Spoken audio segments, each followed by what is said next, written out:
क्या आपको भी फैटी लिवर डायग्नोज हुआ है और आप सोच रहे हैं कि आगे क्या करना है? तो ये वीडियो आप ही के लिए है। देखिए, फैटी लिवर के डायग्नोसिस के बाद पेशेंट का पहला क्वेश्चन जो होता है वो यही होता है कि डॉक्टर अब आगे कौन से टेस्ट कराने हैं।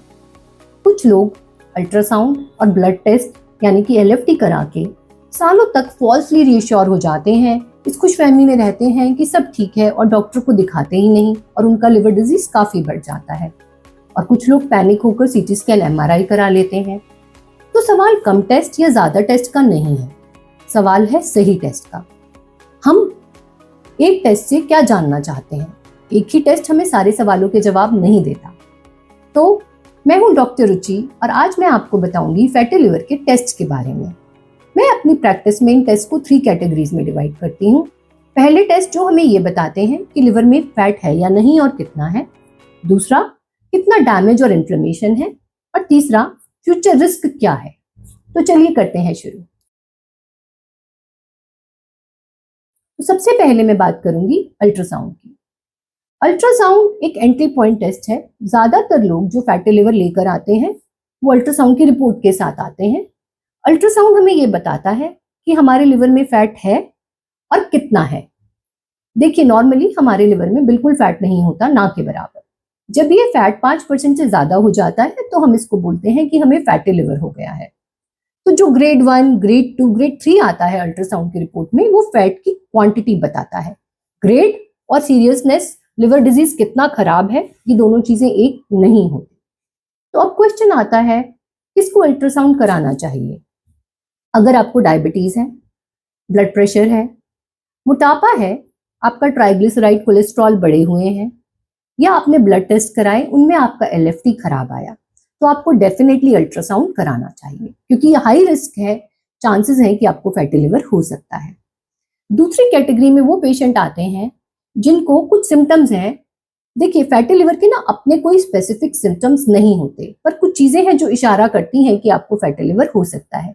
जैसे कि दाईं तरफ बिल्कुल पेट की शुरुआत में फेफड़ों के नीचे दर्द लगातार रहना, लंबे समय तक थकान रहना, नौजिया, उल्टी जैसा महसूस करना।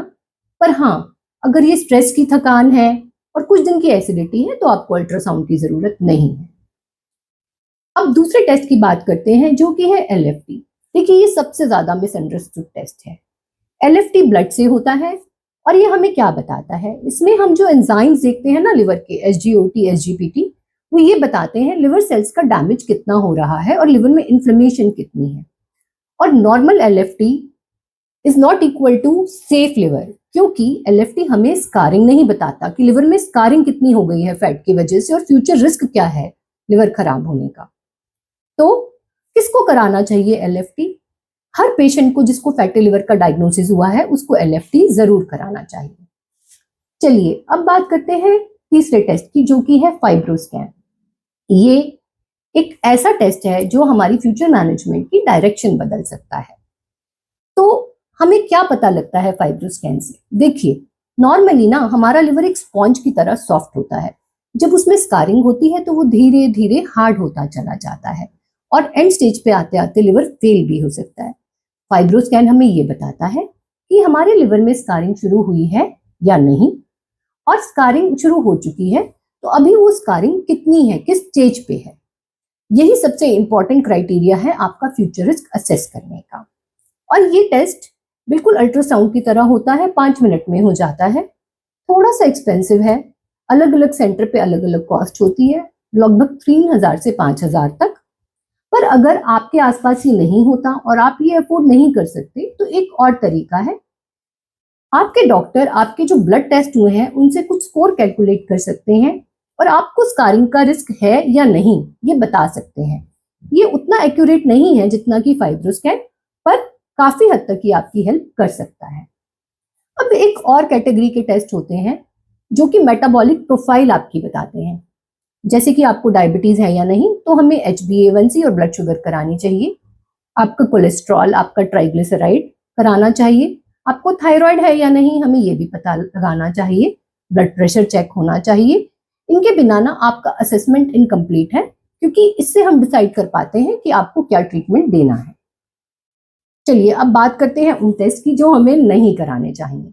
देखिए, सीटी स्कैन और एमआरआई का फैटी लिवर के डायग्नोसिस और मैनेजमेंट में बिल्कुल कोई रोल नहीं है। ये बहुत महंगे टेस्ट हैं। सीटी स्कैन से तो रेडिएशन का रिस्क भी बहुत ज्यादा है जो काफी नुकसान पहुंचाता है।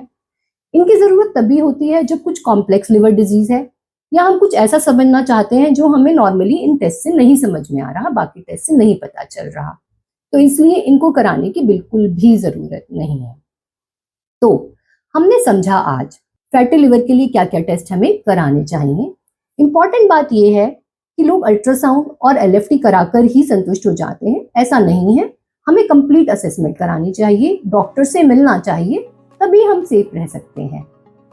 तो ये तो हमने जान लिया। अब इन सब के बाद इन टेस्ट को कैसे इंटरप्रेट किया जाए, डाइट दी जाए, एक्सरसाइज के लिए बताया जाए या मेडिसिन दी जाए, क्या सभी पेशेंट एक जैसे हैं?